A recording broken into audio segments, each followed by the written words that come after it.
Good morning to all. நான் பிரசாந்த், நாமக்கல்லேருந்து வரேன். நான் பேங்கிங் சூஸ் பண்ணதுக்கு முக்கியமான காரணம் என்னோடய கசின் தினேஷ் தான். அவங்க 2021 பாஸ் பண்ணியிருந்தாங்க. ஒரு ஃபங்க்ஷன் அப்போ நாங்கள் சும்மா பேசிகிட்டு இருக்கும்போது நானும் பேங்கிங் படிக்கிறேண்ணா அப்படின்னு சொல்லிட்டு அவங்ககிட்ட கேட்டுட்டு இருக்கும்போது, நீயும் போய் சுரேஷ்லேயே படி, ஒன்றுமே தெரியாதவங்க கூட இங்கே வந்து படித்து பாஸ் ஆகிருக்கான், உனக்கு என்ன, நீ போய் படி அப்படின்னு சொல்லி மோட்டிவேட் பண்ணி அனுப்பிச்சாங்க. என்னோடய ஃபஸ்ட்டு தேங்க்ஸ் அவங்க சொல்லிக்கிறேன். அடுத்து எங்கள் அப்பா அம்மா ஃபினான்ஷியலாகவும் சரி மென்டலாகவும் சரி எனக்கு எந்த ஒரு ப்ரெஷருமே கொடுக்கல. எங்கள் அம்மா வந்துட்டு இது எக்ஸாம் ஃபெயில் ஆகிட்டேன் அப்படின்னு சொன்னால் கூட பரவாயில்ல விடு, அடுத்த இது பார்த்துக்கலாம் அப்படின்னு சொல்லி ரொம்ப மோட்டிவேட் பண்ணாங்க. அப்பாவும் அப்படி தான் ரொம்ப மோட்டிவேட் பண்ணுவாங்க. ஃபினான்ஷியலாகவும் சரி, நான் ஒரு 1000 ரூபா கேட்டேன்னா கூட 1500 இல்லை 2000 இப்படி தான் சொல்லி அனுப்புவாங்க.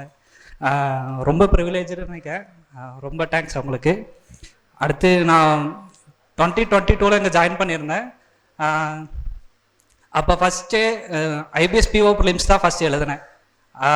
அப்போ வந்துட்டு அந்த எக்ஸாம் கிடைக்கல, 10 மார்க்கில் போயிடுச்சு. அடுத்து எஸ்பிஐ கிளர்க் எழுதினேன், அதுவும் கிடைக்கல, 6 மார்க்கில் போயிடுச்சு. அப்புறம் நான் அப்படியே வீட்டுக்கு போயிட்டு பிப்ரவரியில் திரும்ப ஸ்டார்ட் பண்ணேன். 5 மந்த்தாக வீட்டுக்கே போகல, நான் இங்கே தான் ஃபுல்லாக உட்காந்து படிச்சுட்டு இருந்தேன். எல்லா ப்ரிலிம்ஸுமே கிளியர் ஆச்சு அப்போது. ஆனால் நான் பண்ண தப்பு வந்து ஃபுல்லாக ப்ரிலிம்ஸ் மட்டுமே ஃபோக்கஸ் பண்ணிகிட்டு இருந்தேன். அதனால் ப்ரிலிம்ஸ் வந்து ஒரு 10-15 மார்க்கு கட் ஆஃப் கூட எக்ஸ்ட்ராவே கிளியர் ஆகிருந்துச்சு. மெயின்ஸில் போயிட்டு அப்படியே உல்ட்டாவாயிருச்சு, 20 மார்க்கு கட் ஆஃப் கூட கம்மியாக ஆயிடுச்சு. மெயின்ஸ்னால் என்னன்னு புரியறதுக்குள்ளேயே அந்த வருஷம் முடிஞ்சிருச்சு. அப்புறம் அதுக்கு அடுத்த வருஷம் சூப்பர் பேட்சில் செலக்ட் ஆகிருந்தேன். சூப்பர் பேட்ச் எனக்கு ரொம்ப ஹெல்ப் பண்ணியிருந்துச்சு.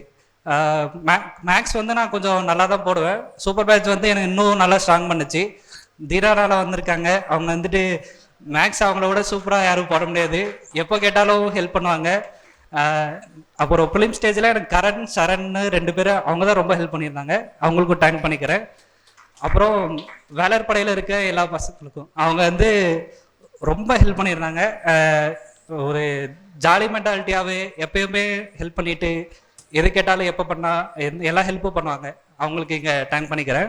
ஃப்யூச்சர் அச்சீவ்ஸ்க்கு ஒன்று சொல்லணும்னு நினைக்கிறேன். ஹோப் மட்டும் விட்டுறாதீங்க, கன்சிஸ்டண்ட்டாக பர்ஃபார்ம் பண்ணால் ஏதோ மிராக்கிள் நடக்கும். தேங்க்யூ. சுரேஷ் IAS அகாடமி, வெற்றியின் முகவரி.